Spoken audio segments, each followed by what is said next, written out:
Sosial müavinət və təqaüdlər bu tarixdən artırılacaq. Artıq 3 aydan çoxdur ki, müəyyən qrup insanlar var ki, onlar sosial müavinət və təqaüdlərin artırılmasını gözləyirlər.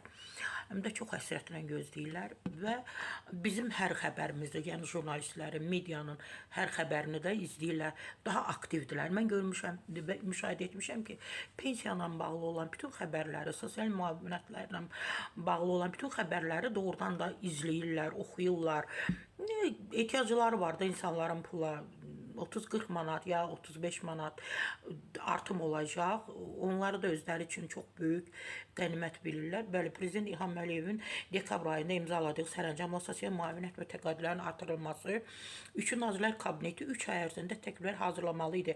Həmin müddət mart ayında başa çatsa da bununla bağlı bir qərar yoxdur. Çünki insanlar gözləyirdi ki, mart ayında artım olacaq. Sosial yardımlar və müavinətlərə yardım artım olacaq, amma təəssüf ki, bunlar olmadı, reallaşmadı. İnsanlar suallar yaranır. Niyə? İqtisadçı ekspert Natiq Cəfərli Bakı Post.az açıqlamasında bildirib ki, Nazirlər Kabineti təklifləri hazırlayıb yaxın vaxtlarda artırımlarla bağlı müzakirə aparılacaq. Hələ müzakirə aparılacaq. Hələ görək təsdiq olunacaq ya yox.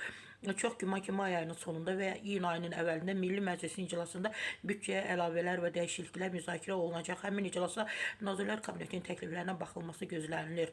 Lakin bunun üçün büdcədə xərclər artırılmalıdır.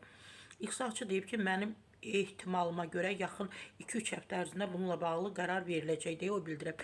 Yəni, ya artırılacaq, ya artırılmayacaq, ya müsbət olacaq cavab, ya mənfi. Belə deyək də, inşallah.